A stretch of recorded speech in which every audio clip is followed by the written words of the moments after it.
सो hi guys, मैं MD Verma YouTube channel के माध्यम से आप सबों का एक बार फिर से स्वागत करता हूं और कुछ ऑब्जेक्टिव क्वेश्चंस का आंसर लेकर आया हूं जो आप लोग ध्यानपूर्वक देखेंगे। आज का जो ऑब्जेक्टिव क्वेश्चंस है वो कंपनी से संबंधित है। कंपनी में हम लोग सबसे पहला चैप्टर का ऑब्जेक्टिव क्वेश्चंस कुछ करेंगे। उस पहला चैप्टर का नाम है issue of share. Issue of share chapter का नाम है। जो पहला क्वेश्चन आपके सामने है, ध्यानपूर्वक देखेंगे। एक कंपनी का डैश होता है। एक कंपनी का क्या होता है, सबसे पहले आप लोग दिमाग में रखिएगा कि किसी भी कंपनी का दायित्व जो होता है वो सीमित होता है। कंपनी का दायित्व क्या होता है, सीमित होता है, वो सीमा के अंदर काम करती है। दूसरा, कंपनी कानून के नज़र में कार्य करती है, लीगल के नज़र में। वो कोई भी कार्य ऐसा नहीं होता है जो अनलीगल करता है, ठीक है। और तीसरा ये भी जान लीजिए कि कंपनी का जीवन जो होता है सो अस्थायी होता है, फिक्स होता है। तो हम लोग को क्या समझ में आया, कंपनी का अस्तित्व अलग होता है। अस्तित्व अलग होता है मतलब क्या होता है, जैसे दो व्यक्ति ए और बी है ना। अब ए और बी दोनों आपस में क्या है, अलग है। उसी प्रकार आपको मानना होगा कि बिजनेस यानी कि कंपनी में जो बिजनेस कर रहा है, कंपनी का अस्तित्व अलग होता है। जिस प्रकार एक व्यक्ति का अस्तित्व होता है उसी प्रकार आपको कंपनी का भी अस्तित्व मानना पड़ेगा कि अलग होता है, ठीक है। तो देखिए यहाँ क्वेश्चन क्या है, एक कंपनी का डैश होता है और उसका ऑब्जेक्टिव का क्या दिया हुआ, आंसर दिया हुआ 4 ठो। पृथक वैधानिक अस्तित्व, जी एक कंपनी का पृथक वैधानिक अस्तित्व होता है। अस्थायी जीवन, कंपनी का अस्थायी जीवन भी होता है। और कंपनी सीमित दायित्व भी होता है, तीनों होता है। तो यानी कि कह सकते हैं एक कंपनी का डैश होता है, क्या क्या होता है, पृथक वैधानिक अस्तित्व होता है, अस्थायी जीवन होता है, सीमित दायित्व होता है। ये तीनों होता है। तो चौथा इसका आंसर हो जाएगा उपरोक्त सभी। क्लियर, डी नंबर इसका आंसर हो जाएगा। क्वेश्चन नंबर 1 का आंसर क्या होगा, डी। तो आप लोग डी में टिक मारेंगे। उसके बाद क्वेश्चन नंबर 2 देखिए क्या है। क्वेश्चन डी पहले इसमें टिक आउट कर लीजिए। क्वेश्चन नंबर 2 देखिए, संयुक्त पूंजी कंपनी है। संयुक्त पूंजी कंपनी है, क्या है, वैधानिक कृत्रिम व्यक्ति है, प्राकृतिक व्यक्ति है, सामान्य व्यक्ति है, गैर निवासी भारतीय है। जी नहीं, वैधानिक कृत्रिम व्यक्ति है। आपको मानना होगा कि कंपनी एक कृत्रिम व्यक्ति है, यानी कि ए नंबर इसका आंसर होगा। संयुक्त पूंजी कंपनी है, क्या है, वैधानिक कृत्रिम व्यक्ति। क्लियर, 2 नंबर का जो आंसर होगा ए। अब हम लोग फिर आगे बढ़ेंगे और देखेंगे क्वेश्चंस क्या है। देखिए, समता अंशधारी होते हैं। अब कंपनी जब शेयर बेचती है तो सबसे पहले दिमाग में रखिएगा 2 प्रकार की शेयर बेचती है, एक इक्विटी शेयर और एक प्रेफरेंस शेयर। जो पब्लिक इक्विटी शेयर खरीदता है वह पब्लिक कंपनी का मालिक कहलाता है और प्रेफरेंस शेयर वाले कंपनी का मालिक नहीं कहलाता है। तो यहाँ क्वेश्चन में क्या दिया हुआ है, समता अंशधारी होता है, मीन्स इक्विटी शेयर होल्डर क्या होता है, कंपनी का मालिक होता है। तो चलिए इसका ऑप्शन ढूंढिए। कंपनी का ग्राहक है, जी नहीं। कंपनी का स्वामी है, कंपनी का लेनदार है या बैंकर है। इसका बी नंबर आंसर होगा, कंपनी का मालिक होता है। समता अंशधारी क्या होता है, कंपनी का मालिक, यानी कि 3 का बी नंबर आंसर हो गया। आपका 4 नंबर देखिए, एक कंपनी में सदस्यों का दायित्व होता है। अभी बताएं कंपनी का दायित्व क्या होता है, सीमित होता है ना। तो देखिए यहाँ पर 4 का आंसर का ऑप्शन ए दिया है, सीमित, असीमित, स्थिर या परिवर्तनशील। तो इसका आंसर हम लोग क्या लगाएंगे, 4 का ए। एक कंपनी का दायित्व क्या होता है, सीमित। तो 4 का ए आंसर हो जाएगा। 5 नंबर, कंपनी के प्रत्येक अंशधारी का दायित्व उसके आवंटित अंशों के तक सीमित होता है। प्रत्येक अंशधारी, जरा ध्यान से सुनिएगा, अंशधारी का दायित्व। अंशधारी मीन्स हम लोग कंपनी है, कंपनी वाले शेयर बेच रहे हैं तो कोई तो खरीद रहे होंगे। जो शेयर खरीदते हैं वही कहलाता है शेयर होल्डर, और शेयर होल्डर को ही यहाँ अंशधारी बोला गया है, ठीक है। तो जो कोई भी शेयर खरीदेगा तो उसका दायित्व क्या होता है, शेयर खरीद रहा है तो उसका दायित्व यही होता है कि शेयर का जितना भी दाम है या उसका जितना वैल्यू है उस पूरे वैल्यू को दे दिया जाए कंपनी को। तो वही चीज़ यहाँ क्या बोला है, कंपनी के प्रत्येक अंशधारी का दायित्व होता है उसे आवंटित अंशों के, आवंटित मीन्स शेयर होल्डर को जो हम लोग शेयर दिए हैं, आवंटित किए हैं, डैश तक सीमित होता है। कहाँ तक सीमित होता है, मीन्स जो शेयर खरीदा है उसको कहाँ तक देने का दायित्व है, उसको तो देना होगा जितना शेयर का दाम है उतना तक। जैसे मान लिया जाए एक शेयर का दाम 10 रुपया करके है और कोई 10,000 शेयर खरीद रहा है, तो 10,000 शेयर खरीद रहा है तो उसको पूरे 10 रुपया प्रति शेयर को तो भुगतान करना ही होगा। उसका दायित्व है कि हम खरीद रहे हैं तो 10 रुपया करके दाम है, इसको पूरा 10 रुपया तक भुगतान कर दें, है कि नहीं। तो अब पढ़िए क्वेश्चन। कंपनी के प्रत्येक अंशधारी का दायित्व उसे आवंटित अंशों के डैश तक सीमित है। कहाँ तक सीमित है? जितना उसका दाम है उतना तक उसको भुगतान करने का दायित्व है। तो चुकता मूल्य का नहीं, आचित मूल्य तक नहीं, अंकित मूल्य तक नहीं। जी आपका सी नंबर आंसर होगा 5 का। अंकित मीन्स उसका जितना दाम है वो दाम वो पेमेंट कर दे। अगर कोई शेयर खरीद रहा है तो उसका पूरा फुल वैल्यू तक पेमेंट करे, ठीक है। 5 का सी हो गया। 6 नंबर, एक निजी कंपनी में सदस्य की अधिकतम संख्या क्या होती है? हम आप लोग को बताए थे कि प्राइवेट कंपनी और पब्लिक कंपनी। प्राइवेट कंपनी में कम से कम 2 व्यक्ति की ज़रूरत होती है और अधिक से अधिक 200, जबकि पब्लिक कंपनी में कम से कम 7 व्यक्ति की ज़रूरत होती है और अधिक से अधिक अनंत होता है। तो देखिए क्वेश्चन क्या बोला है। एक निजी कंपनी में सदस्य की अधिकतम संख्या होती है। एक निजी कंपनी में सदस्य की, निजी मीन्स प्राइवेट कंपनी में कितने सदस्य अधिकतम होनी चाहिए? 200 होनी चाहिए। तो एक निजी कंपनी में सदस्यों की अधिकतम संख्या क्या होती है? 200, अधिक से अधिक 200 व्यक्ति हो सकता है कर्मचारी को छोड़कर। तो बी नंबर इसका आंसर हो जाएगा, 6 का बी, ठीक है। अब चलिए 7 नंबर, अंशधारियों को कंपनी से मिलता है। अंशधारी मीन्स शेयर होल्डर, जो शेयर खरीदते हैं उसको शेयर होल्डर कहते हैं। और शेयर होल्डर को क्या मिलता है? शेयर होल्डर को उस पर लाभांश मिलता है, डिविडेंड मिलता है। तो देखिए इंटरेस्ट मिलता है, जी नहीं। कमीशन मिलता है, जी नहीं। प्रॉफिट मिलता है, जी नहीं। क्या मिलता है? लाभांश। डी नंबर इसका आंसर हो जाएगा, यानी कि 7 का डी। फिर से पढ़ते हैं। एक अंशधारी को कंपनी से मिलता है, क्या मिलता है? डिविडेंड मिलता है। डी नंबर इसका आंसर। 8 नंबर देखिए, एक कंपनी निर्गमन कर सकती है। कोई भी कंपनी निर्गमन मीन्स क्या? शेयर बेचती है। तो वो कितने प्रकार के शेयर बेचती है? 2 प्रकार का, एक इक्विटी शेयर और एक प्रेफरेंस शेयर। तो चलिए देखिए, एक कंपनी निर्गमन कर सकती है डैश इक्विटी शेयर। जी इक्विटी शेयर तो करती ही है। पूर्वाधिकार अंश प्रेफरेंस शेयर भी करती है जी।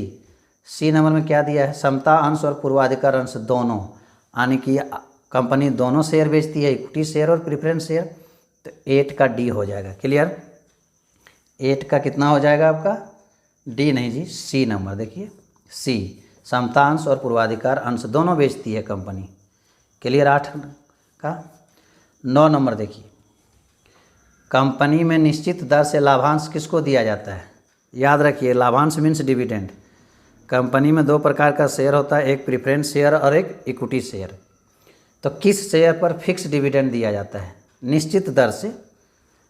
प्रेफरेंस शेयर पर निश्चित दर से डिविडेंड दिया जाता है, इक्विटी शेयर पर निश्चित दर से नहीं होता है। तो देखिए क्या क्वेश्चन बोल रहा है। कंपनी में निश्चित दर से लाभांश किसको दिया जाता है? इक्विटी शेयर को, जी नहीं। पूर्वाधिकार अंशधारी को, जी, बी नंबर ही होगा। ऋण पत्रों को नहीं, प्रवर्तक को नहीं। तो 9 नंबर का बी आंसर होगा, ठीक है। कंपनी में निश्चित दर से लाभांश किसको दिया जाता है? पूर्वाधिकार अंशधारी को, मीन्स प्रेफरेंस शेयर होल्डर को। तो 9 का बी नंबर आंसर हो जाएगा। चलिए 10 नंबर। 10 में क्या दिया हुआ, ध्यान से देखिए। पूंजी का वह भाग जो केवल कंपनी के समापन पर ही मांगा जा सकता है कहलाती है। पूंजी का वह भाग मीन्स, पहले समझिए, ये देखिए, मान लीजिए कैपिटल है, शेयर है आपका 10,000। कितना है? 10,000 शेयर है। अब 10,000 शेयर में से 10,000 शेयर है, 10,000 शेयर में से एक शेयर का दाम है 10 रुपया। लेकिन कंपनी क्या कर रही है, अभी तक एक शेयर का दाम 10 रुपया है, तो 10 रुपया में से 8 रुपया ही मांगी है और 2 रुपया अभी छोड़ दिया है। तो ये 2 रुपया जो नहीं लेता है, ये कब लेगा? शेयर होल्डर से कभी तो लेगा। एक शेयर का दाम 10 रुपया है, जिसमें 8 रुपया हम लोग ले चुके हैं, कंपनी वाले ले चुके हैं, तो 2 रुपया नहीं लिया है। तो ये 2 रुपया कब लेगा? यही 2 रुपया कंपनी का जब समापन होने लगता है उस समय लिया जाता है। तो ठीक, अगर ये 2 रुपया नहीं लिया है, रख लिया है कंपनी, ये समापन के समय लेगा, तो ध्यान दीजिएगा, तो पूंजी का वह भाग जो केवल कंपनी के समापन पर ही मांगा जा सकता है। वही जो 2 रुपया नहीं ले रहा है वो समापन, जिस समय कंपनी समापन किया जाएगा, लिक्विडेशन में जाएगी कंपनी, उस समय ये 2 रुपया मांगा जाएगा।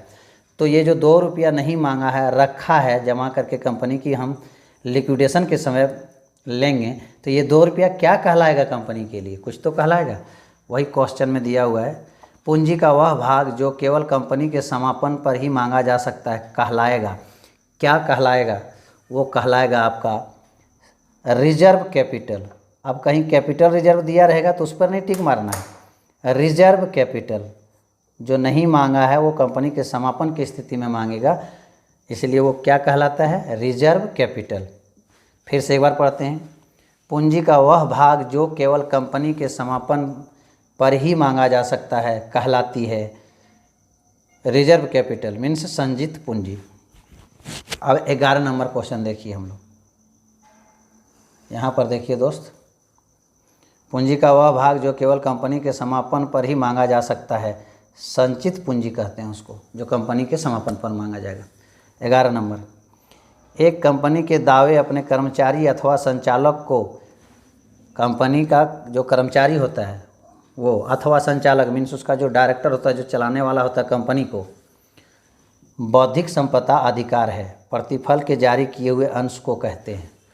जो कंपनी का कर्मचारी है या फिर डायरेक्टर है, उसको क्या चीज़ का अधिकार है? उसको स्वीट समता अंश लेने का अधिकार है। तो देखिए क्वेश्चन का आंसर कहाँ है? कर्मचारी को समतांश जी नहीं, निजी समतांश जी नहीं, स्वेट समतांश, सी नंबर इसका आंसर हो जाएगा। ठीक है, 11 का सी। 12 नंबर देखेंगे हम लोग, क्या दिया है 12 नंबर में? देखिए कि एक कंपनी द्वारा अंशों का निर्गमन किया जाता है। एक कंपनी अंश को निर्गमन मीन्स बेचता है, किस लिए बेचता है? अंशों के निजी विक्रय द्वारा, जी सर, वह खुद बेचती है। दूसरा, अंशों की सार्वजनिक निर्गमन द्वारा, वो स्वयं कंपनी अंश को अपने आप में विक्रय कर सकता है। अंशों को सार्वजनिक निर्गमन मीन्स कंपनी, सार्वजनिक मीन्स क्या? पब्लिक को भी बेच सकती है, खुद को बेच सकती है, पब्लिक को भी बेच सकती है, यानी कि इसका ए भी आंसर होगा, बी भी आंसर होगा।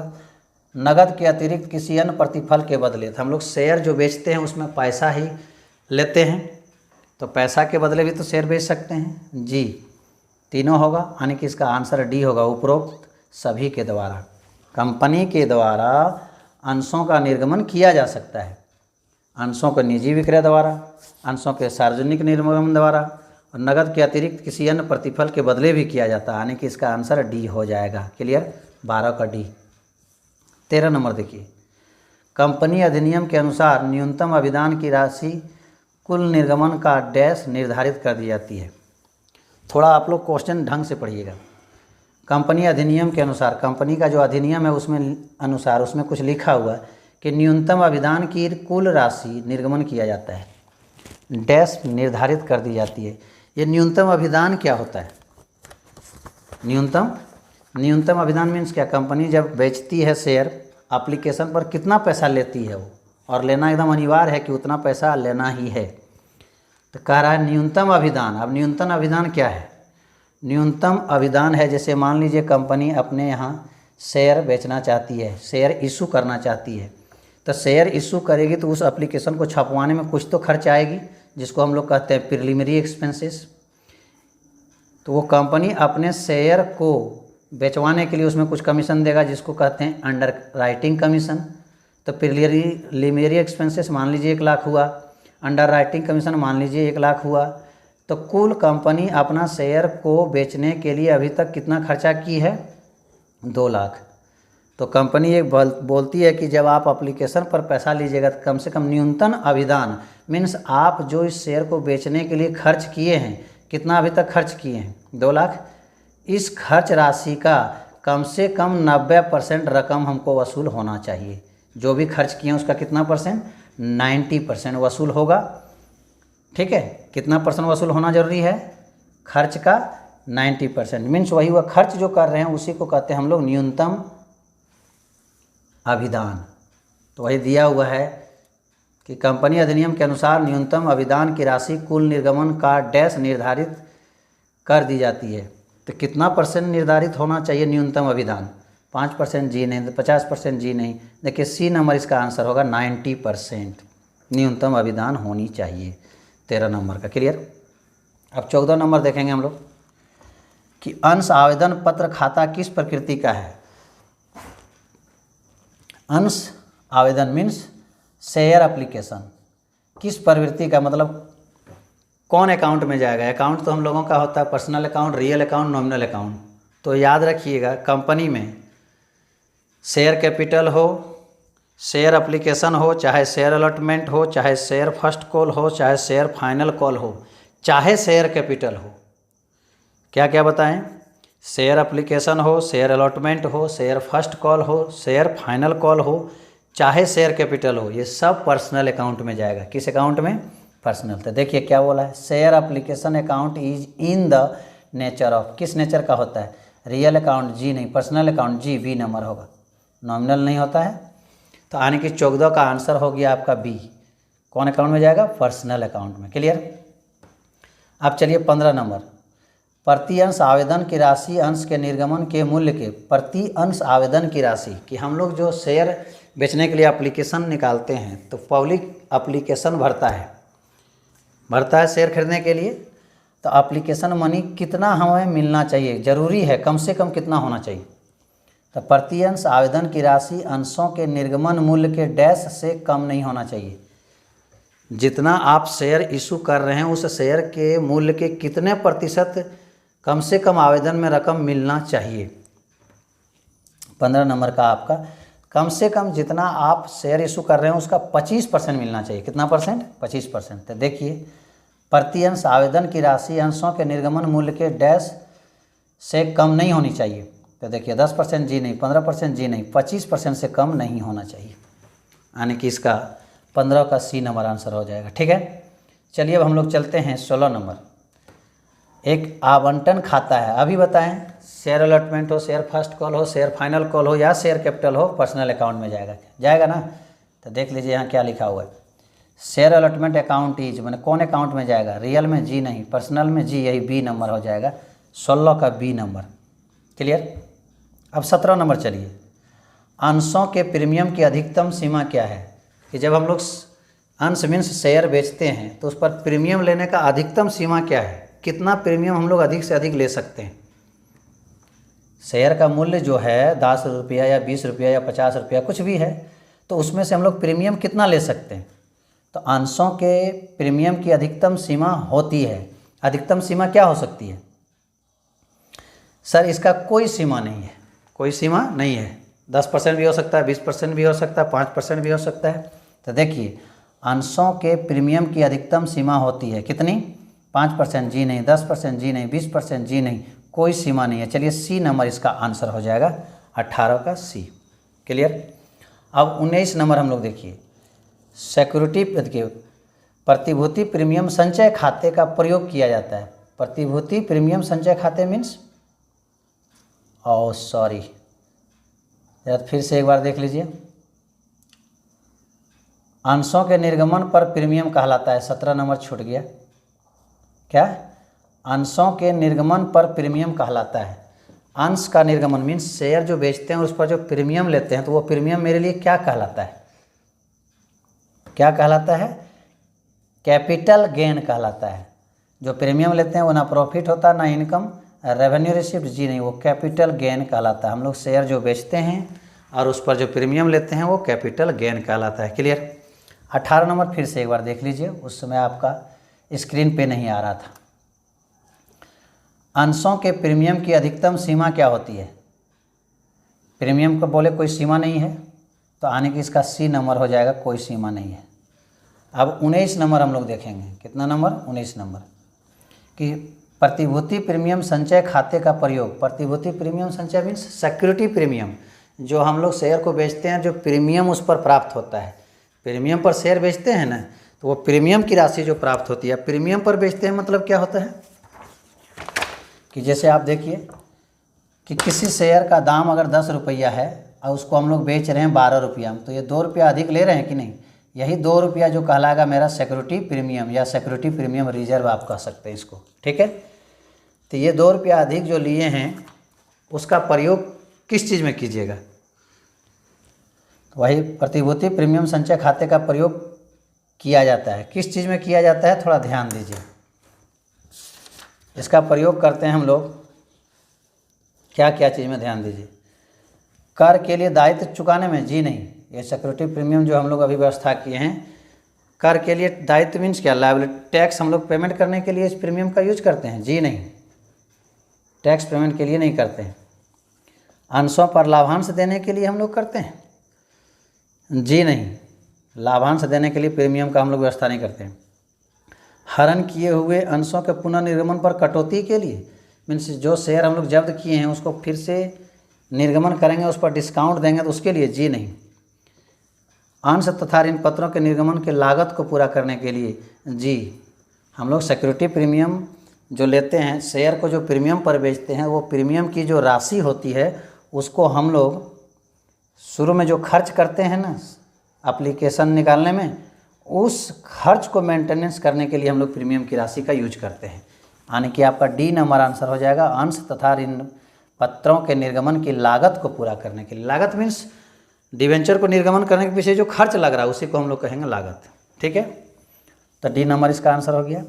अब 20 नंबर देखिए, फिर दिया हुआ है प्रतिभूति प्रीमियम संचय मीन्स वही सिक्योरिटी प्रीमियम को की राशि का प्रयोग किया जा सकता है, किस लिए, शुरू में जो खर्च करेंगे उसमें उसका यूज कर सकते हैं। यानी कि आपका ए नंबर कंपनी के प्रारंभिक व्यय में अपलिखित करने के लिए, जी ए नंबर कर सकते हैं।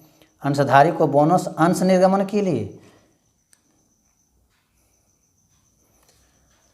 जी हम लोग सिक्योरिटी प्रीमियम से खर्च को भी राइट ऑफ कर सकते हैं, बोनस शेयर भी इशू कर सकते हैं, और अपने ही अंश के वापस क्रय करने के लिए कर सकते हैं, जी अपना ही अंशों को वापस क्रय करने के लिए भी कर सकते हैं, by back of its own share.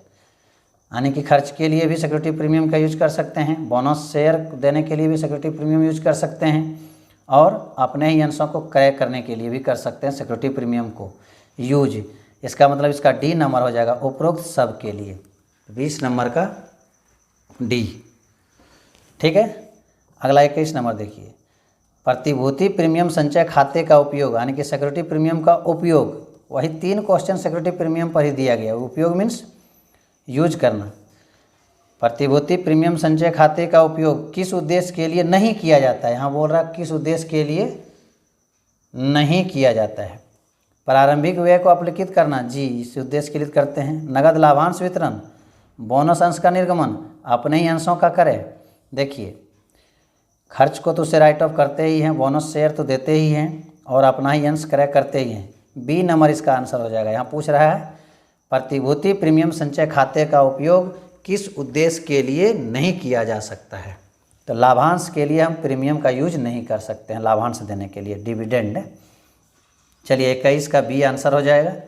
22 number देखिए, अंश निर्गमन पर प्राप्त प्रीमियम को दिखाया जाना चाहिए। देखिए अंश निर्गमन मीन्स क्या, जब हम लोग शेयर बेचते हैं तो उस पर जो प्रीमियम मिलता है, अभी प्रीमियम बताएं, 10 रुपये का चीज़ 12 रुपये में बेचेंगे तो उस पर 2 रुपया जो एक्स्ट्रा मिल रहा है, अधिक मिल रहा है, वही प्रीमियम है।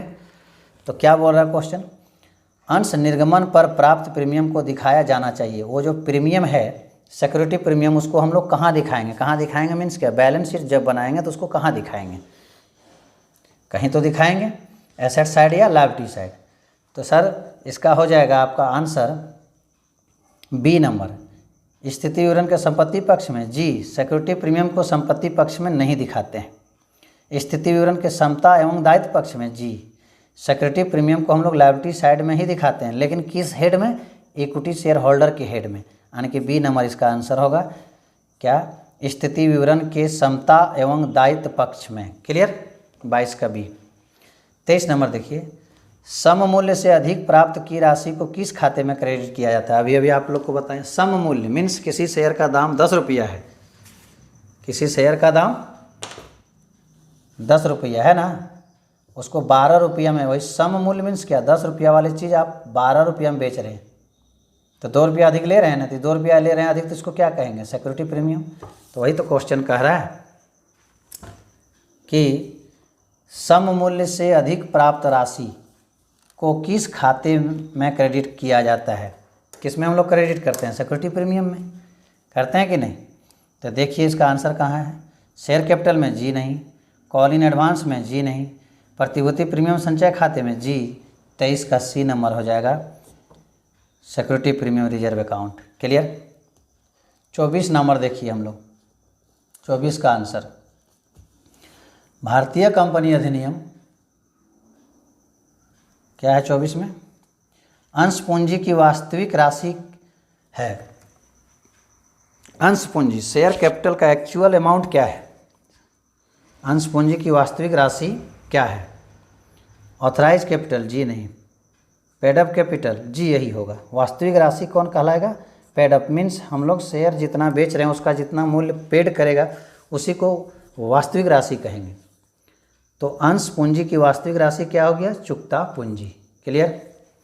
25 नंबर देखिए क्या है। भारतीय कंपनी अधिनियम 2013 के अनुसार कंपनी का आर्थिक चिट्ठा बनाया जाता है। भारतीय कंपनी अधिनियम 2013 के अनुसार कंपनी का आर्थिक चिट्ठा बनाया जाता है। किस तरह बनाया जाता है वो आपको यहाँ देखिए नंबर। अनुसूची 3 का भाग 2 के अनुसार, अनुसूची 3 का भाग 1 के अनुसार, अनुसूची 4 भाग 2 के अनुसार, अनुसूची 4 भाग 1 के अनुसार। बताइए इसमें किसके अनुसार भारतीय कंपनी अधिनियम 2013 के अनुसार चिट्ठा मीन्स बैलेंस शीट बनाया जाता है? बी नंबर, अनुसूची 3 का भाग 1 के अनुसार कंपनी का बैलेंस शीट बनाया जाता है। अब देखिए संचित पूंजी का अर्थ क्या है? Reserve capital. अभी बताए थे ना कि कंपनी के समापन करने के लिए जो पूंजी रखा जाता नहीं मांगता है उसी को संचित पूंजी कहते हैं, यानी कि रिजर्व कैपिटल। तो संचित पूंजी का अर्थ क्या होता है? पूंजी संचय का भाग जी नहीं, संचित लाभ का भाग नहीं, आयाचित पूंजी का प्रार्थित भाग। देखिए आयाचित पूंजी का प्रार्थित भाग होगा। आयाचित मीन्स जो पूंजी अभी तक मांगा नहीं है उसी का एक भाग है ना रिजर्व कैपिटल। अभी बताए थे आपको कि 10 रुपया शेयर का दाम है, उसमें से अभी 8 रुपया लिया है, 2 रुपया नहीं लिया है। इसलिए नहीं लिया है क्योंकि कंपनी का समापन होगा उस समय मांगेंगे। तो ये 2 रुपया क्या है? नहीं मांगा है। आयाचित मैंने नहीं मांगा है, वही वाला पूंजी है ये 2 रुपया। तो देखिए यहाँ क्या बोला है कि संचित पूंजी का अर्थ है अयाचित पूंजी का प्रार्थित भाग। सी नंबर इसका आंसर। क्लियर। अब हम लोग देखेंगे 27 अंशधारियों के लाभांश है। अंशधारी के लिए लाभांश क्या है? अंशधारी मीन्स शेयर होल्डर। जो शेयर खरीदता है उसको तो डिविडेंड मिलता है, तो उसका डिविडेंड क्या है? उसका डिविडेंड टैक्स फ्री अमाउंट है। क्या है? तो यहाँ लिखा है पेबल टैक्स अमाउंट जी नहीं, टैक्स फ्री अमाउंट जी यही वाला होगा, टैक्स फ्री अमाउंट है। अंशधारी के लिए लाभांश कर मुक्त राशि है। क्लियर। अगला देखिए अदत्त आचना पर अधिकतम ब्याज लिया जाता है। अदत्त आचना मीन्स क्या? Call in arrear. Call in arrear पर, कॉल इन एरियर मीन्स जो पैसा शेयर होल्डर लोग नहीं देता है तो कंपनी उस पर ब्याज तो लेगी। तो वही बोल रहा अदत्त आचना पर अधिकतम ब्याज लिया जाता है। सुनिए कॉल इन एरियर पर अधिक से अधिक 10% ब्याज लेंगे और कॉल इन एडवांस पर अधिक से अधिक 12% ब्याज देंगे। सॉरी, कॉल इन एरियर पर अधिक से अधिक 10% ब्याज लेंगे और कॉल इन एडवांस पर अधिक से अधिक 12% ब्याज देंगे। क्लियर। देखिए क्वेश्चन क्या बोल रहे हैं। अदत्त आचना पर अधिकतम ब्याज लिया जाएगा। कितना? कॉल इन एरियर पर अधिकतम ब्याज कितना लेंगे? 6% जी नहीं, 5% जी नहीं, 10% जी। कॉल इन एरियर पर अधिकतम ब्याज हम लोग लेंगे 10%। 28 का डी आंसर हो जाएगा। क्लियर। डी नहीं 10% होगा मीन्स क्या? बी होगा। क्लियर। अब 29 नंबर देखिए अदत्त आचना की राशि। अदत्त आचना की राशि मीन्स कॉल इन एरियर जो रहता है उसको हम लोग क्या करते हैं? याद कीजिए कॉल इन एरियर को कैपिटल में जोड़ते हैं और कॉल इन एरियर को कैपिटल में घटाते हैं। सॉरी दोस्त, कॉल इन एरियर को कैपिटल में घटाते हैं और कॉल इन एडवांस को कैपिटल में जोड़ते हैं। आप क्वेश्चन पकड़िए। अदत्त आचना की राशि यानी कि कॉल इन एरियर की राशि को अंश पूंजी में जोड़ी जाती है, अंश पूंजी में घटाई जाती है, संपत्ति पक्ष में दिखाई जाती है, समता एवं दायित्व पक्ष में दिखाई जाती है। अब बताइए क्या होगा इसका आंसर। 29 का बी अंश पूंजी में घटाई जाती है। क्लियर। अब फिर आगे क्वेश्चन देखिए 30 नंबर। कंपनी द्वारा अग्रिम आचना पर अधिकतम की दर से ब्याज दिया, ऐसे देखिए अग्रिम माने कि एडवांस पर ब्याज दिया नहीं जाता, लिया जाता है। तो कंपनी द्वारा अग्रिम आचना पर अधिकतम डैश की दर से ब्याज दिया जा सकता है। कंपनी कितना देता है एडवांस पर, अभी बताएं अधिकतम 12%, एरियर पर 10% और एडवांस पर 12%।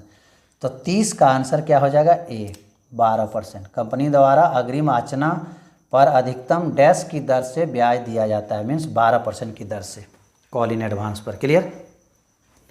अगला क्वेश्चन क्या है देखिए कि अग्रिम आचना की राशि यानी कि कॉल इन एडवांस का राशि क्या करते हैं हम लोग, अभी बताएं। कॉल इन एरियर रहेगा तो कैपिटल में घटाएंगे, कॉल इन एडवांस रहेगा तो कैपिटल में जोड़ेंगे। तो 31 का देखिए अंश पूंजी में जोड़ी जाती है जी, जोड़ी तो जाती है, लेकिन ध्यान दीजिए अगर इससे भी बेटर कुछ आंसर हो तो उसको चुनेंगे। अंश पूंजी में घटाई जाती है, नहीं। संपत्ति पक्ष में दिखाई जाती है, जी नहीं। देखिए समता एवं दायित्व पक्ष में दिखाया जाता है, जी। समता मीन्स इक्विटी शेयर में जोड़ भी दिया जाता है और वो होता कहाँ, लायबिलिटी साइड में होता है ना।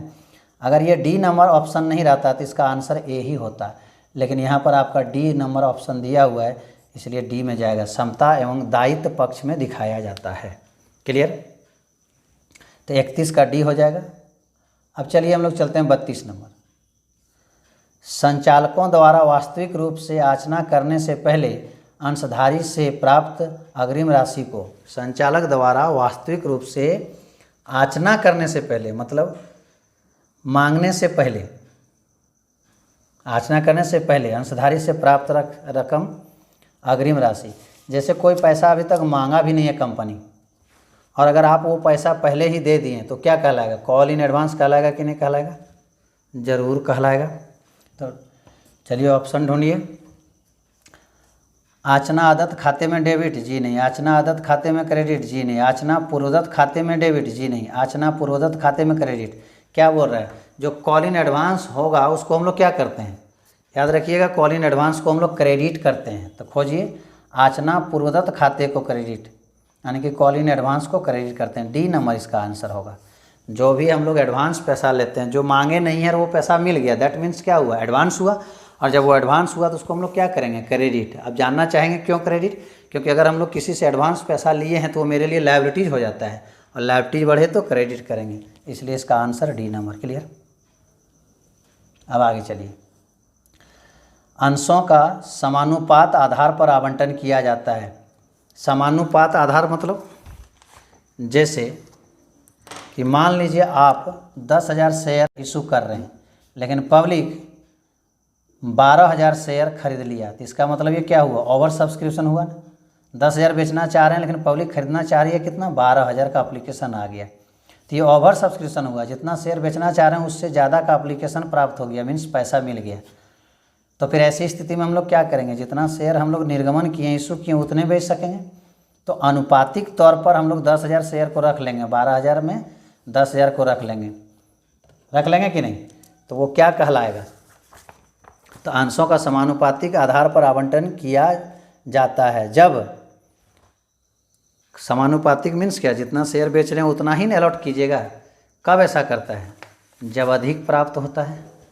तो देखिए ओवर सब्सक्रिप्शन कहाँ है, वही इसका आंसर होगा 33 नंबर का बी।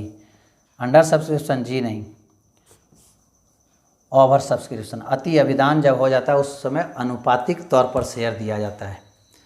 जब अधिक शेयर का पैसा आता है तो हम लोग जितना शेयर बेच रहे हैं उतने को देंगे, तो उसी को हम लोग प्रोराटा कहते हैं। क्लियर। चलिए, अंशों के हरण के फलस्वरूप घट जाती है। अगर अंशों का हरण करता है मीन्स जिस शेयर का पैसा हमको नहीं मिला है उस शेयर को कंपनी से नाम काट के हटा दिया जाता है, और कंपनी से नाम काट के हटाने की क्रिया को ही अंशों का जब्दीकरण कहा जाता है। ठीक है, तो वही बोल रहा है कि अंशों के हरण के परिणाम स्वरूप घट जाती है। अगर अंशों को हम लोग जब्त कर लेते हैं तो क्या घट जाता है, वो खोजिए। चुकता पूंजी घट जाता है, क्योंकि जितना कैपिटल हम लोग इशू किए उतना कैपिटल तो रहता नहीं है, वो तो घट ही जाता है। तो वही अंशों के हरण के परिणाम स्वरूप घट जाती है क्या चीज़, चुकता पूंजी। क्लियर। तो 34 का ए आंसर होगा। अब चलिए हम लोग चलते हैं 35। अंश हरण खाते को चिट्ठे में दर्शाया जाता है, मीन्स शेयर को जो जब्त करते हैं, अंश हरण मीन्स फॉरफीचर जो करते हैं उसको चिट्ठा में हम लोग बैलेंस शीट में कहाँ दिखाते हैं, किस हेड में दिखाते हैं। बैलेंस शीट में कितने हेड होता है, एक शेयर होल्डर फंड होता है, दूसरा रिजर्व एंड सरप्लस होता है, तीसरा नॉन करेंट लायबिलिटीज होता है, चौथा करेंट लायबिलिटीज होता है। तो इस 4 हेड में से हम लोग कहाँ दिखाते हैं शेयर फॉरफीचर को। तो अंश हरण खाते को चिट्ठा में दर्शाया जाता है। कहाँ दर्शाते हैं हम लोग, याद कीजिए, कैपिटल के ग्रुप में दर्शाते हैं। तो देखिए चुकता पूंजी के साथ, नॉन करेंट में जी नहीं, करेंट में जी नहीं, जनरल रिजर्व में जी नहीं, पेड अप कैपिटल में जी, चुकता पूंजी में ही हम लोग शेयर फॉरफीचर को दिखाते हैं। क्लियर। 35 का डी नंबर हो गया।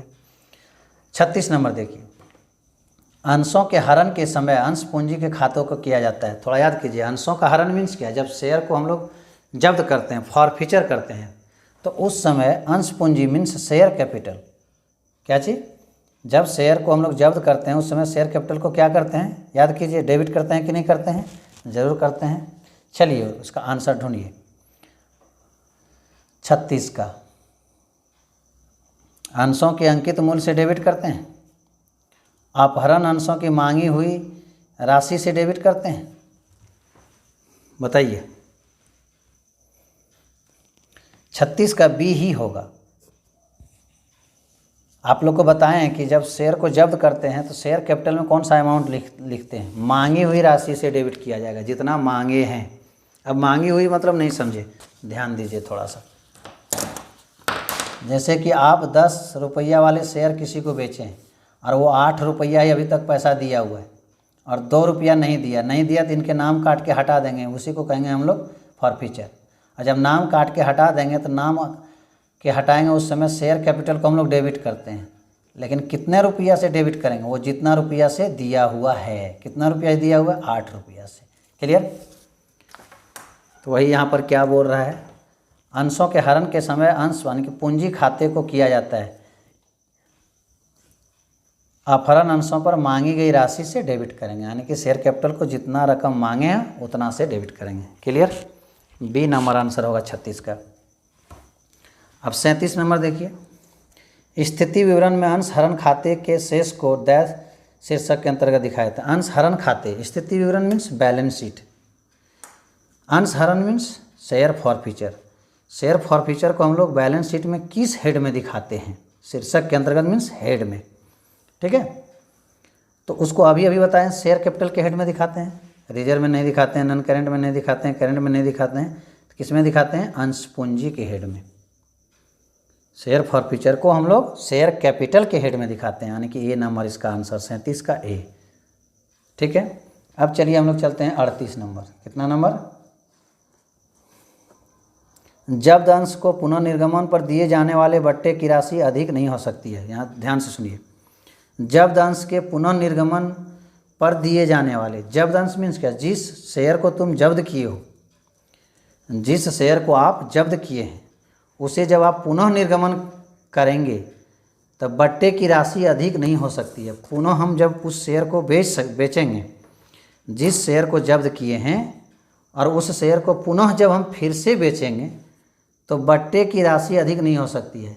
तो पुनः जब बेचेंगे तो उसको हम डिस्काउंट पर बेच सकते हैं, लेकिन उसमें एक लिमिट है कि ज़्यादा से ज़्यादा कितना डिस्काउंट उसको दे सकते हैं। थोड़ा सा यहाँ समझिए, जैसे 10 रुपया का शेयर है, इस पर हम 5 रुपया ले चुके हैं और 5 रुपया नहीं लिए हैं 5 रुपया। चलिए इसमें नहीं समझ में अच्छा आएगा। 10 रुपया का शेयर है, इस पर 6 रुपया हम ले चुके हैं और 4 रुपया नहीं लिए हैं, 6 ले चुके हैं, 4 नहीं लिए हैं, तो जब्त कर लेंगे। जब्त करेंगे 6 रुपया जो ले चुके हैं वो हमारे अंडर में आ जाएगा। तो फिर से जब हम इस शेयर 10 रुपया वाले शेयर को बेचेंगे तो उसको कितना बट्टा उस पर हम ले सकते हैं। तो बोला कि आप फिर से जब बेचेंगे तो उस पर आप मैक्सिमम बट्टा उतना ले सकते हैं जितना पैसा ऑलरेडी आप ले चुके हैं। तो कितना बट्टा दे देंगे उसको हम, 6 रुपया। और अगली बार मान लो 4 रुपया हम भी बेच देंगे तो 4 रुपया इधर आ गया और 6 रुपया ऑलरेडी पहली बार हम लोग ले चुके थे, तो 6 4 10 रुपया मिल गया कि नहीं मिल गया। इसलिए बोल रहा है कि जब्त अंशों को पुनः निर्गमन पर दिए जाने वाले बट्टा की राशि अधिकतम कितना हो सकती है, जितना उस पर आप पहले ले चुके हैं वही हो सकती है, उससे ज़्यादा बट्टा नहीं दे सकते। तो चलिए इसका आंसर ढूंढें हम लोग। प्रदत्त पूंजी के 5% जी नहीं, पुनः निर्गमन पूंजी के 10% जी नहीं, जब्त अंश पर अब तक प्राप्त राशि से, जब्त अंश पर अब तक न प्राप्त राशि से, जी सर, जब्त अंशों पर अब तक प्राप्त राशि से, जितना राशि आप प्राप्त कर चुके हैं उतना आप शेयर को जब पुनः निर्गमन करेंगे, रीइशू करेंगे तो उस पर बट्टा दे सकते हो। क्लियर, सी नंबर इसका आंसर हो जाएगा 38 का। अब चलिए 39, हरण किए हुए अंशों को पुनः निर्गमन पर दी गई छूट को डेबिट किया जाता है। फिर आप देखिए ऐसे नहीं समझेंगे। पुनः निर्गमन जब करते हैं, फिर से जब बेचते हैं शेयर को, तो उसका एंट्री क्या होता है, share capital account debit to sorry पुनः जब निर्गमन करते हैं तो उसका एंट्री होता है bank account debit to share capital. ठीक है, क्वेश्चन क्या बोल रहा है कि अंश हरण किए हुए अंशों को पुनः निर्गमन पर दी हुई छूट को डेबिट किया जाता है। अगर आप 1000 रुपया का शेयर बेच रहे हो और उस पर राशि प्राप्त किए हो 500 रुपया, शेयर कितने का है 1000 का, और पैसा कितने लिए हो 500, तो 500 तो घट रहा है, तो ये जो 500 रुपया घटता है तो रीइशू के समय हम लोग इसको फॉरफीचर से निकाल लेते हैं, यानी कि शेयर फॉरफीचर हम लोग यहाँ लिखते हैं। ठीक है, तो वही बोल रहा है कि हरण किए हुए अंशों को पुनः निर्गमन पर दी हुई छूट को डेबिट किया जाता है। यहाँ जो छूट दी है मीन्स क्या, 1000 का चीज़ 500 रुपया लिए तो 500 रुपया छोड़ दिए ना, तो छोड़ दिए, तो ये जो छोड़ दिए हैं किस में डेबिट करेंगे, तो वही शेयर फॉरफीचर में डेबिट करेंगे। किस में, शेयर फॉरफीचर में। तो खोजिए इसका आंसर, शेयर कैपिटल में जी नहीं, शेयर फॉरफीचर में जी। 39 का बी नंबर आंसर। क्लियर, चलिए आगे। अंश हरण किए गए अंश को पुनः निर्गमन करने के बाद अंशों के हरण खाते को शेष हस्तांतरित किया जाता है। आप लोग को बताए थे कि अगर शेयर को हम लोग जब्त करेंगे और जब्त करने के बाद उसको रीइशू करेंगे, रीइशू कर लेने के बाद उसमें जो राशि बच जाता है उसको किस खाते में ट्रांसफ़र करते हैं, कैपिटल रिजर्व में। किस में, हरण किए हुए शेयर, जैसे मान लीजिए आप 100 शेयर है, इस पर 6 रुपया आप ले चुके हैं और इस शेयर का दाम 10 रुपया करके है ना। अब उस पर लिए कितना 6, तो 600 तो आप ऑलरेडी ले चुके हैं। आप इस शेयर को पुनः बेचना चाहते हैं, पुनः जब बेचना चाहते हैं तो ये शेयर मेरा 100 रुपया वाला 10 रुपये के रेट से हम मानेंगे कि 1000 का शेयर हम बेच रहे हैं, लेकिन कितना रुपया में आप बेचे, मान लीजिए आप इस बार 6 रुपया में फिर बेचे या 7 रुपया में बेचे, तो 1000 का शेयर जा रहा है 7 रुपया के रेट से लिए, तो 100 गुना 7, पैसा आपको मिल रहा है कितना 700 रुपया। तो 1000 का शेयर जब आप बेच दिए, पैसा मिला कितना 700, तो 300 रुपया मेरा यहाँ लॉस जा रहा है। तो लॉस जा रहा, अभी प्रेजेंट में लॉस लग रहा है लेकिन लॉस है नहीं। क्यों, क्योंकि इस शेयर को हम पहली बार जब बेचे थे ना, तो 600 इसके नाम से ले चुके हैं, और इस बार जब बेचे तो मेरा 300 कम हुआ, तो इस राशि से हम लोग 300 निकाल लेंगे। इस राशि को मतलब ये हो गया फॉरफीचर की राशि।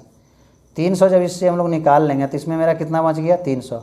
ये जो 300 बच गया इसको हम लोग कैपिटल रिजर्व में ट्रांसफ़र कर देते हैं। ठीक है, तो यही देखिए, हरण किए हुए गए अंशों को पुनः निर्गमन करने के बाद अंशों के हरण खाते का शेष, मीन्स आपका यहाँ जो बचा हुआ फॉरफीचर में शेष कितना बचा था 300, कहाँ ट्रांसफ़र करते हैं, कैपिटल रिजर्व में। तो इसका आंसर हो जाएगा आपका सी नंबर, 40 का सी। क्लियर।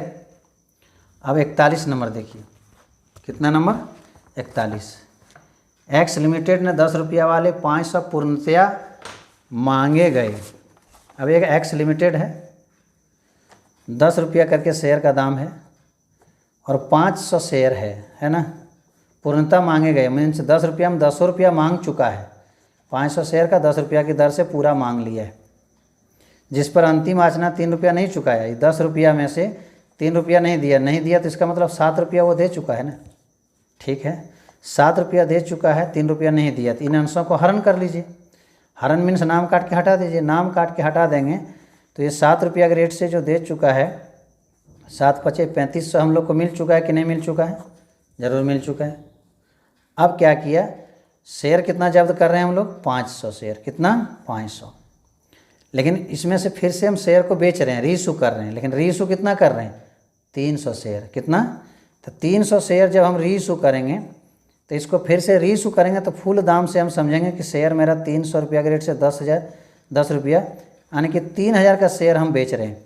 लेकिन कितना हम बेच रहे हैं, 9 रुपया के रेट से। मीन्स शेयर मेरा पूरा 3000 का चीज़ जा रहा है, लेकिन कैश इस पर 9 रुपया ही मिलेगा। मीन्स 300 शेयर का 9 रुपया के रेट से 2700 मिल रहा है। कितना मिल रहा है, 2700। आप देखिए, आप शेयर कितना बेच रहे हो, 300, जब्त किए हो कितना, 500 जब्त किए हो ना, और बेच रहे हो कितना, 300। तो जितना शेयर बेचेगा उसी का अमाउंट कुछ बच जाएगा तो उसको कैपिटल रिजर्व में ट्रांसफ़र करेंगे। तो यहाँ 500 का मेरा फॉरफीचर में कितना पैसा है, 3500 है ना। तो आप जितना रीइशू कर रहे हैं उसका पहले पैसा निकालिए। तो रीइशू कितना करें, 300, तो वो ये इस 500 में वो 300 भी तो शामिल है ना। तो वो 307 रुपया के रेट से तो ऑलरेडी पहले दे चुका होगा, तो 2100 उसका दे चुका है। मीन्स क्या, और कोई 200 होगा जो 7 रुपया के रेट से दे चुका है, 7 दूनी 1400। तो देखिए 2100 और 1400 कितना हो गया, 3500। यानी कि ये जो 3500 है ये पूरे 500 का है, जिसमें 300 शेयर का मेरा कितना बनता है, 2100। तो हम 300 का क्यों निकाले, ये 300 का इसीलिए निकाले क्योंकि हम रीइशू कर रहे हैं 300 ही। तो वही कह रहा है 300 अंशों को 9 रुपये प्रति अंश के दर से पूर्णतः चुकता मानते हुए पुनः निर्गमन किया गया, तो कैपिटल रिजर्व में कितनी राशि हस्तांतरित होगी। तो ज़रा ध्यान दीजिए, ये 300 को ही बेच रहे हैं, 3000 का शेयर जा रहा है, उसमें से हमारा पैसा कितना आ रहा है, 2700। यहाँ मेरा 300 ना लॉस लग गया। 300 जब लॉस लगा तो 300 का फॉरफीचर में कितना पैसा है, 2100 रुपया। तो 2100 रुपया में हम लोग निकाल लेंगे कितना, यहाँ लॉस कितना लग रहा है, 300। तो 2100 में हम निकाल लेंगे 300, तो इसका मतलब मेरे पास आज भी बन जाएगा कितना, 1800। यही जो बन जाएगा इसको कैपिटल रिजर्व में भेज देंगे। तो देखिए इसका आंसर कहाँ है, ए नंबर जी नहीं, बी नंबर जी नहीं, सी नंबर जी नहीं, डी नंबर 1800 इसका आंसर होगा। क्लियर। अब अगला क्वेश्चन फिर एक बार देखेंगे हम लोग, 42 क्या है देखिए। वाई लिमिटेड ने 10 रुपया वाले, वाई लिमिटेड ने 10 रुपया वाले 4000 अंश को 10 रुपया वाले हैं, कितने रुपये वाले, 10 रुपया वाले 400 शेयर, 4000 नहीं 400, जिस पर 7 रुपया मांगा है दाम 10, लेकिन अभी तक मांगा है 7 ही मांगा है। कितना मांगा है, 7, जिसमें 2 रुपया प्रथम आचना नहीं दिया, मांगा है 7, इसी 7 में से 2 नहीं दिया, इसका मतलब 5 रुपया दे दिया ना। नहीं भुगतान होने के कारण इन अंशों को हरण कर लिया। कितना शेयर को, 400 शेयर को। तो ये 5 रुपया के रेट से दे चुका होगा 400 शेयर, तो 5 चौक 20, 2000 इस पर पैसा मिल चुका है। और ये 2 रुपया के रेट से 4 दूनी 800 नहीं मिला तो इसका नाम काट के हटा दिया, मीन्स हरण कर लिया। तो ये ऑलरेडी दे चुका है कितना, 2000 दे चुका। ये जो दे चुका यही हुआ शेयर फॉरफीचर, ठीक है। तो फॉरफीचर में कितना है, 2000, और वो भी कितना शेयर का है, 400 शेयर का। अब रीइशू कर रहा कितना है, देखिए 300 अंश को 6 रुपया की दर से अब बेच रहा 300 शेयर ही, कितना 300। तो 300 जब बेच रहा है 6 रुपया के रेट से तो 1800 मिलेगा, लेकिन 7 रुपया पूर्ण चुकता। मैंने समझना है कि पैसा आ रहा है 6 रुपया के रेट से 6 तिया 1800, लेकिन समझना होगा हमारा शेयर जा रहा है 7 रुपया के रेट से पूर्ण चुकता, 7 तिया 2100। मीन्स आपको समझना होगा कि 2100 रुपया का शेयर हम 1800 में बेच दिए। तो फिर यहाँ मेरा कितना नुकसान हो रहा है, इसमें 300 नुकसान हो रहा है, नहीं हो रहा है। तो इस नुकसान की भरपाई हम लोग इस फॉरफीचर से करेंगे। लेकिन याद रखिएगा इस फॉरफीचर में जो 2000 अमाउंट है सो पूरे कैसो शेयर का है, 400 शेयर का। अब हम रीइशू कितना कर रहे हैं, 300 शेयर। तो 300 शेयर के अमाउंट को इस 2000 से निकालना होगा।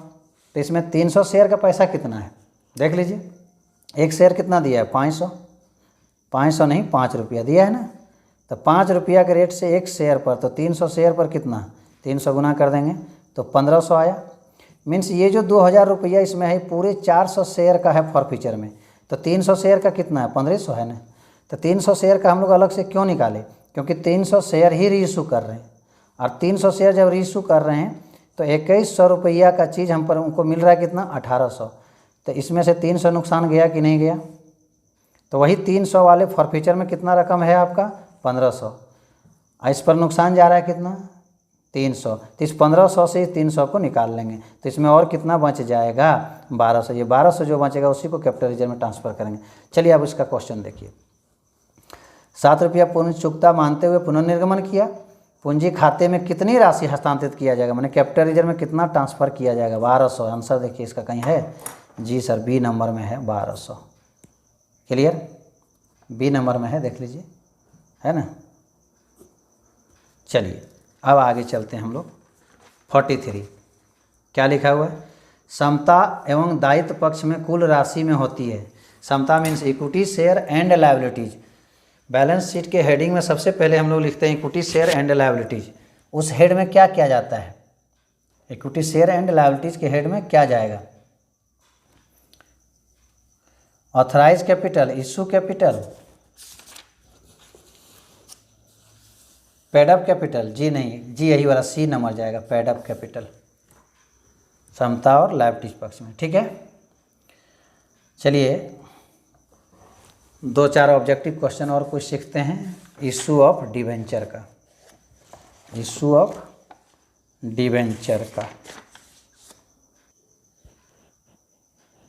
देखिए। इशू ऑफ डिवेंचर में पहला ऑब्जेक्टिव क्वेश्चन क्या है, ऋण पत्र है। डिवेंचर क्या है आप लोग को बताएं, डिवेंचर एक लोन है। क्या है, लोन। तो देखिए ऋण पत्र का प्रमाण पत्र, नगद का प्रमाण पत्र, साख का प्रमाण पत्र, पूंजी का प्रमाण पत्र, जी नहीं, ए नंबर आंसर इसका हो जाएगा। ऋण का प्रमाण पत्र है, डिवेंचर क्या है, ऋण है, मीन्स लोन, ए नंबर इसका आंसर। ठीक है, चलिए अगला क्वेश्चन देखिए। यहाँ पर ऋण पत्र पर ब्याज होता है। बोलिए, डिवेंचर जो हम लोग इशू करते हैं उस डिवेंचर पर ब्याज कितना देते हैं।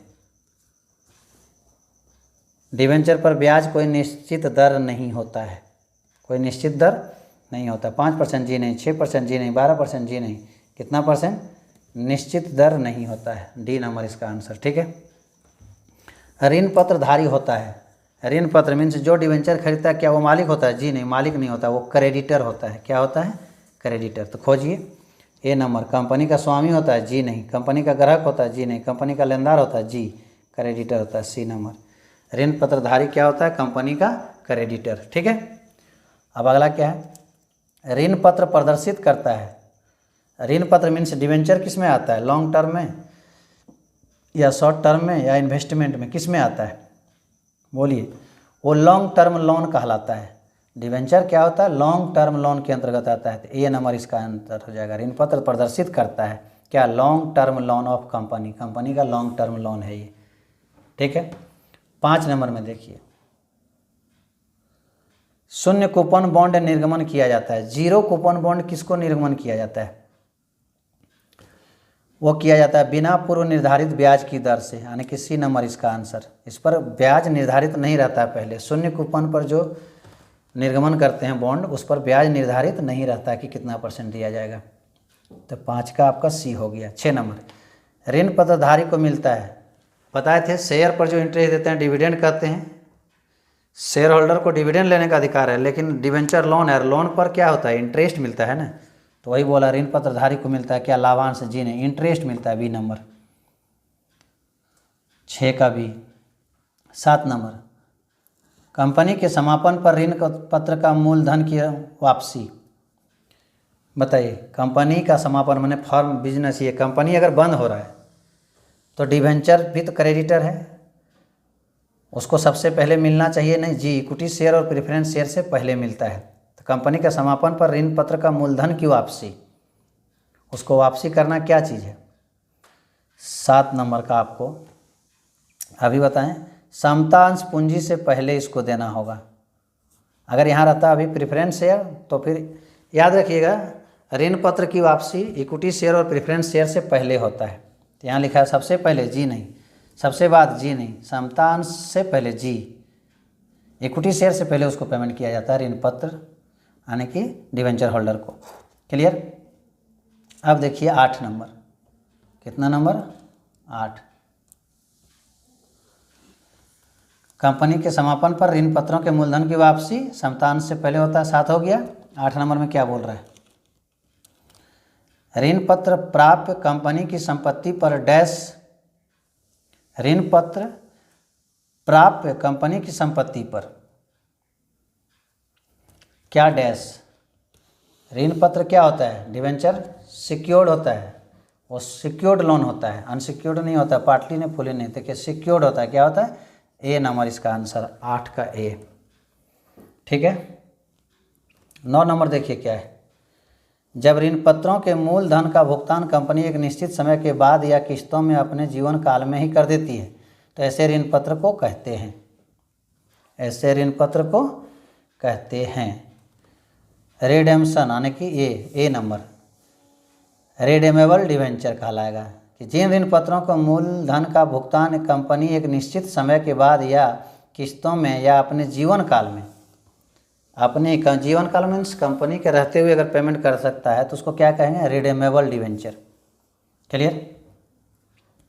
10 नंबर क्या है, जिन ऋण पत्रों के मूलधन का भुगतान, ऋण पत्र मीन्स क्या, जो लोन लिए हुए हैं, जितना पैसा आप ऋण लिए हैं उस ऋण को भुगतान करने कंपनी के जीवन काल में नहीं होता है बल्कि कंपनी के समापन में होती है। देखिए जो कंपनी के जीवन काल में ही समाप्त हो, पेमेंट हो जाए उसे रिडेमेबल डिवेंचर कहते हैं, और जो कंपनी के समापन होने के बाद पेमेंट हो उसे इरिडेमेबल कहते हैं। ठीक है। तो क्या बोल रहा है, जिन ऋण पत्रों के मूलधन का भुगतान कंपनी के जीवन काल में नहीं होता है बल्कि कंपनी के समापन पर ही होता है तो ऐसे ऋण पत्र को कहते हैं इरिडेमेबल डिवेंचर, सी नंबर। ठीक है। अब 11 नंबर देखिए, जिन ऋण पत्रों के धारक को यह अधिकार होता है कि यदि वे चाहे तो एक निश्चित समय के बाद अपना ऋण पत्र को निर्धारित शर्तों के अनुसार अंशों में परिवर्तन कर सकता है। मीन्स क्या, अगर कोई डिवेंचर लिया है और वो चाहेगा कि हम अपना डिवेंचर को बदल के शेयर में कन्वर्ट कर दें तो इस ऋण पत्र को क्या कहते हैं, शेयर में अगर कन्वर्ट कर दे तो कन्वर्टेबल कहेंगे, कन्वर्ट कर देगा तो कन्वर्टेबल हो गया, यानी कि 11 का आपका क्या हो जाएगा, सी नंबर, 11 का सी, परिवर्तनशील ऋण पत्र। ठीक है, कन्वर्टेबल ऋण पत्र। 12 नंबर, ऋण पत्र जो कि सुपुर्द कर देने पर हस्तांतरित हो जाती है कहे जाते हैं। सुपुर्द मतलब दूसरे को दे दिया, सुपुर्द कर दिया उसको तो हस्तांतरित हो जाती है, तो उसको क्या कहते हैं, अगर कोई डिवेंचर दूसरे को सुपुर्द कर दिया तो हस्तांतरित हो जाता है, मतलब तो उसको क्या कहते हैं हम लोग, bear debenture, bearer debenture, C number इसका। ठीक है, 12 का सी। आगे चलिए,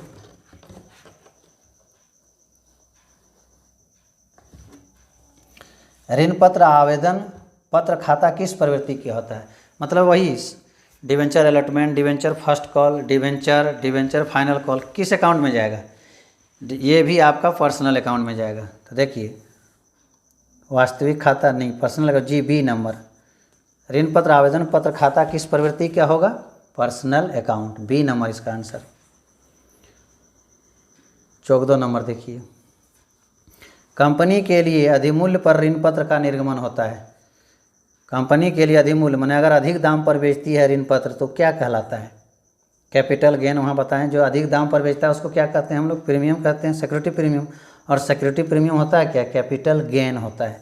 तो देखिए इसका ए नंबर, कंपनी के लिए अधिमूल्य पर ऋण पत्र का निर्गमन कैपिटल गेन कहलाता है। ठीक है।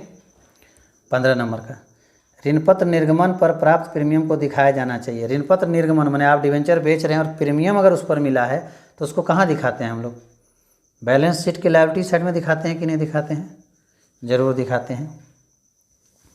तो 15 नंबर का आपका आंसर हो जाएगा, देखो स्थिति विवरण के संपत्ति पक्ष में, जी नहीं, स्थिति विवरण के समता एवं दायित्व पक्ष में, जी, वो इक्विटी शेयर में, इक्विटी शेयर के हेड में लायबिलिटीज पक्ष में दिखाते हैं, किसको, सिक्योरिटी प्रीमियम को। 16 नंबर देखिए, ऋण पत्र के निर्गमन पर दिए जाने वाले बट्टा किस प्रकृति का होता है। अब मान लीजिए डिवेंचर हम लोग बेच रहे हैं, 10 रुपया का डिवेंचर है, उसको हम लोग 8 रुपये में बेच रहे हैं, तो 2 रुपया तो कम आ रहा है, तो ये मेरा तो लॉस हुआ ना, तो ये कौन लॉस हुआ, फायदा हुआ तो वो कैपिटल गेन हो जाएगा, लेकिन लॉस हुआ तो वो कैपिटल लॉस कहलाएगा। ठीक है, तो 16 का बी देखिए कहाँ है, कैपिटल लॉस, 16 का बी। क्लियर। 17 नंबर,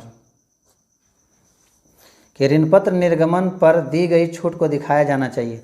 हम लोग ऋण पत्र को निर्गमन कर रहे हैं, मीन्स इशू कर रहे हैं, और उस पर जो डिस्काउंट मिलता है उस डिस्काउंट को हम लोग कहाँ दिखाते हैं, किस जगह? डिस्काउंट को एसेट साइड में दिखाएंगे, सी नंबर। किस साइड में? स्थिति विवरण के संपत्ति पक्ष में, क्योंकि सिक्योरिटी प्रीमियम लायबिलिटी साइड होता है तो डिस्काउंट हो जाएगा एसेट साइड में। क्लियर? 17 का सी नंबर। 18 नंबर, ऋण पत्रों के निर्गमन पर प्राप्त प्रीमियम का उपयोग किया जाता है। ऋण पत्र जब बेच रहे हैं प्रीमियम पर, तो उस प्रीमियम का यूज किस लिए करते हैं? पीछे भी क्वेश्चन में बताए हैं आपका इशू ऑफ शेयर में कि खर्च वर्च को अपलिखित करने के लिए, जी। अंशों के निर्गमन पर दी हुई छूट को अपलिखित करने के लिए, बोलिए। जी, कर सकते हैं। ऋण पत्रों के शोधन में दिए गए प्रीमियम अपलिखित करने के लिए, जी। ऋण पत्र को निर्गमन कर रहे हैं, उस पर जो प्रीमियम मिलेगा वो प्रीमियम को क्या कर सकते हैं हम लोग? अंशों के निर्गमन पर दी हुई छूट अपलिखित कर सकते हैं। ऋण पत्रों के शोधन पर दिए गए प्रीमियम को अपलिखित भी कर सकते हैं, और प्रारंभिक भी व्यय उससे काट सकते हैं, तो प्रारंभिक व्यय को भी अपलिखित कर सकते हैं। जी, कर सकते हैं, यानी कि इसका आंसर डी नंबर होगा, उपरोक्त सभी। क्लियर? अब चलिए हम लोग चलते हैं 19 नंबर, ऋण पत्र के निर्गमन पर कटौती एक संपत्ति है। संपत्ति है, लेकिन ये कौन संपत्ति है? फिक्टिटियस एसेट्स है। कौन एसेट्स है? फिक्टिटियस। तो खोजिए वहाँ पर 19 का डी। अस्थायी संपत्ति नहीं, करेंट संपत्ति नहीं, रियल संपत्ति नहीं, कृत्रिम संपत्ति है। डिवेंचर को इशू करेंगे, उस पर जो डिस्काउंट मिलता है वो संपत्ति है, लेकिन कौन संपत्ति है? Discount on issue of debenture, discount जो है सो फिक्टिटियस एसेट्स है। तो देखिए आपका डी नंबर में आंसर 19 का डी। क्लियर? अब चलिए 20 नंबर, आर्थिक चिट्ठे के निम्नलिखित में से किस भाग में ऋण पत्र निर्गमन पर छूट को दिखाया जाता है? ऋण पत्र के निर्गमन में छूट, छूट माने डिस्काउंट। जब हम लोग डिवेंचर बेच रहे हैं और उस पर जो डिस्काउंट मिलता है वो डिस्काउंट हम लोग के लिए क्या हो जाता है? लॉस हो जाता है। तो उसको आर्थिक चिट्ठा के किस भाग में दिखाएंगे? आर्थिक चिट्ठा के किस भाग में? अभी बताए ना, किस भाग में बताइए। 20 नंबर का आंसर हो जाएगा आपका संपत्ति। इसका देखिए, discount one issue of debenture को हम लोग संपत्ति साइड में न दिखाकर लायबिलिटी साइड में रिजर्व एंड सरप्लस के हेड में भी घटा सकते हैं। तो वहाँ जिस तरह ऑप्शन आंसर रहेगा उस तरह चुनेंगे। तो देखिए संपत्ति साइड यहाँ दिया नहीं है। आर्थिक चिट्ठे के निम्नलिखित में से किस भाग में ऋण पत्र निर्गमन को छूट को दिखाया जाता है? करेंट लायबिलिटी, जी नहीं। नॉन करेंट लायबिलिटी, जी नहीं। नन ऑफ दी, जिसमें से कोई नहीं। लेकिन एक चीज़ दिया है, रिजर्व एंड सरप्लस। तो एसेट साइड में ना दिखा के रिजर्व एंड सरप्लस में घटा के दिखा सकते हैं, यानी कि रिजर्व एंड सरप्लस हेड में भी दिखा सकते हैं। इसका आंसर हो जाएगा आपका बी नंबर। 21 नंबर, ऋण पत्र निर्गमन पर प्रीमियम के शेष को हस्तांतरित किया जाता है। जैसे ऋण पत्र निर्गमन मीन्स आप अपना डिवेंचर बेच रहे हो, इशू कर रहे हो, तो उस पर जो प्रीमियम मिलेगा उसको कहाँ हस्तांतरित मीन्स भेजते हैं? ऋण पत्र को इशू करने में जो प्रीमियम मिलता है उसको कहाँ हम लोग भेजते हैं बताइए? कैपिटल रिजर्व में। सिक्योरिटी प्रीमियम, डिवेंचर को बेचने में जो प्रीमियम मिल रहा है उस प्रीमियम को हम लोग कैपिटल रिजर्व में ट्रांसफ़र करते हैं। क्लियर? 22 नंबर, ऋण पत्र शोधन पर प्रीमियम खाता है। ऋण पत्र शोधन मीन्स क्या? जब हम लोग डिवेंचर का पेमेंट करते हैं, डिवेंचर को पेमेंट करते हैं, तो उसमें जो सिक्योरिटी प्रीमियम आएगा किस अकाउंट में आएगा? फिर एक बार ध्यान रखिएगा, share allotment, share first call, share second call, share final call, share capital या शेयर कैपिटल या शेयर या सिक्योरिटी प्रीमियम या डिवेंचर या डिवेंचर अलॉटमेंट या डिवेंचर फर्स्ट कॉल या डिवेंचर फाइनल कॉल, कुछ भी रहिए, सब आपका पर्सनल अकाउंट में जाएगा। तो देखिए यहाँ क्या मांगा है, किस अकाउंट में जाएगा? पर्सनल में। तो ऋण पत्र शोधन पर प्रीमियम खाता किस अकाउंट में जाएगा? पर्सनल अकाउंट, यानी कि 22 का ए नंबर। 23 नंबर, कि ऋण पत्र शोधन पर प्रीमियम खाता, फिर तो वही हुआ, ऋण पत्र शोधन पर प्रीमियम मीन सिक्योरिटी प्रीमियम को हम लोग कहाँ दिखाते हैं? किस अकाउंट में जाएगा? सोने पूछ रहा है कहाँ दिखाते हैं? सिक्योरिटी प्रीमियम को हम लोग लायबिलिटी साइड में दिखाते हैं, कैपिटल के हेड में। तो देखिए एसेट साइड जी नहीं, लायबिलिटी साइड जी, यानी कि आपका लायबिलिटी साइड 23 का बी नंबर आंसर हो जाएगा। ठीक है। अब 24 नंबर देखिए, ऋण पत्र निर्गमन हानि खाता दिखाया जाता है। ऋण पत्र निर्गमन हानि खाता, कि ऋण पत्र पर जो निर्गमन होता है वो हानि जो होता है उसको कहाँ दिखाते हैं हम लोग? लॉस को। सिक्योरिटी प्रीमियम संचय खाते में घटा के, अगर ऋण पत्र को निर्गमन करने में कुछ भी लॉस होता है, इस लॉस को प्रीमियम से हम लोग मेकअप कर लेते हैं, तो प्रीमियम वाला इसका आंसर हो जाएगा ए नंबर 24 का। ऋण पत्रों के निर्गमन हानि खाते दिखाया जाता है, किसमें? प्रतिभूति प्रीमियम संचय खाते में से घटाया जाता है।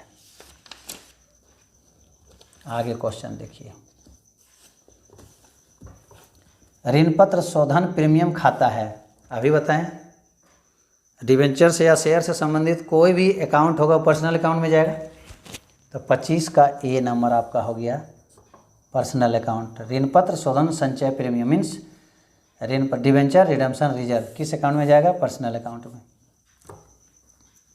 अब लास्ट क्वेश्चन 26 नंबर, ऋण पत्र भाग होता है, क्या भाग होता है? ऋण पत्र मीन्स डिवेंचर क्या है? शेयर कैपिटल तो नहीं है, मालिक तो नहीं होता है, लोन क्या चीज़ है बताइए? डिवेंचर जो है सो वो एक क्रेडिटर है, क्या है? Creditor, D number. थैंक्स दोस्त, ऑब्जेक्टिव क्वेश्चंस का आंसर हो गया। तब तक के लिए आप लोगों को बाय बाय, शब्बा खैर, शुभ रात्रि, अलविदा, सायोनारा, गुड डे।